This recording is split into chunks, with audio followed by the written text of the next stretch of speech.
Hey guys, this is Ace. This will probably be my last 8x20 video based upon this particular model.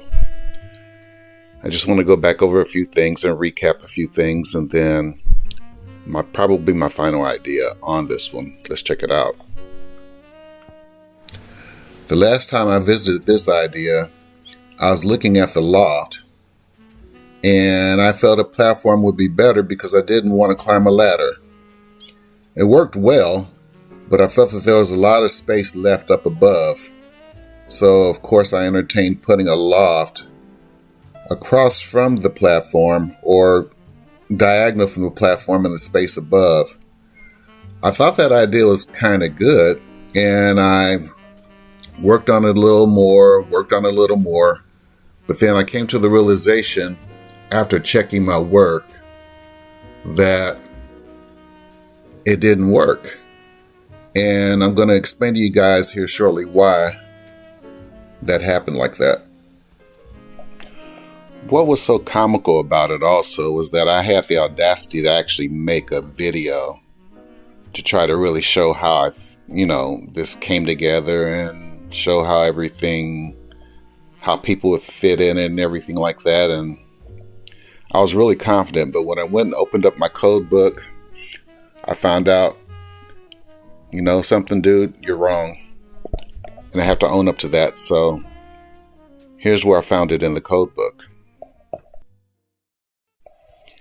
In the Appendix AQ, there's a 3-foot minimum ceiling height for lofts. So when you have a loft in a tiny, the area that they actually say is okay it has to be a minimum of 3 foot of ceiling height.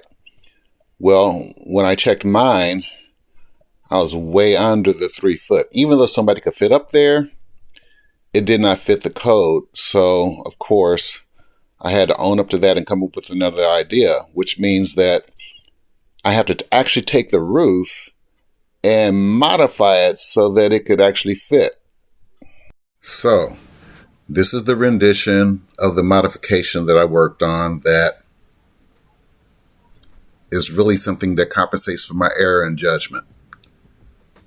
I don't think it looks bad. I think that it will actually work, but since I have not seen it in this particular way, just have to go along with it, and I'm going to shut my mouth and let you guys take a look at it and tell me what you think.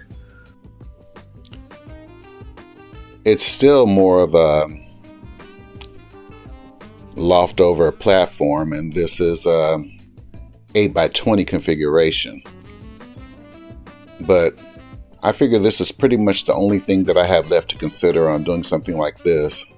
So just check it out again and tell me what you think.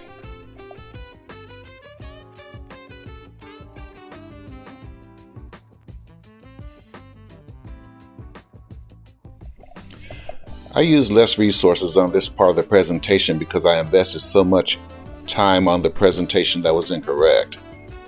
But I think you get the idea. The one thing that I did want to look at from the last set of comments was that people really do not like the idea of sitting on a toilet for a wet shower. And so I just simply placed a folding down chair, which I saw in my visit to the living vehicle, and then from that I said, okay, there's some other pretty cool ideas. The whole point of this whole thing was that since this is an economical model for a tiny, that there are things that you could do with it that would raise the price, of course, but then on the other hand, you're not going to spend $200,000 for the same idea. And then I also have to take in consideration that, look, this is not an RV. This is a home for somebody, and the principle is to focus on it being a home. So that was actually my inspiration on messing with the 8x20 in the first place, was that we're still looking to create places that people live. Now, some people live in RVs, and I respect that, but everyone doesn't have the opportunity to travel, and they're very much more stationary. And so, of course, if I were stationary, I would try to picture myself in this scenario. If this is all that I had to work with, could I survive and could I be comfortable? And so that was the whole reason behind the 8x20 in the first place. So thanks for listening, and you guys take care. We'll see you on the next video.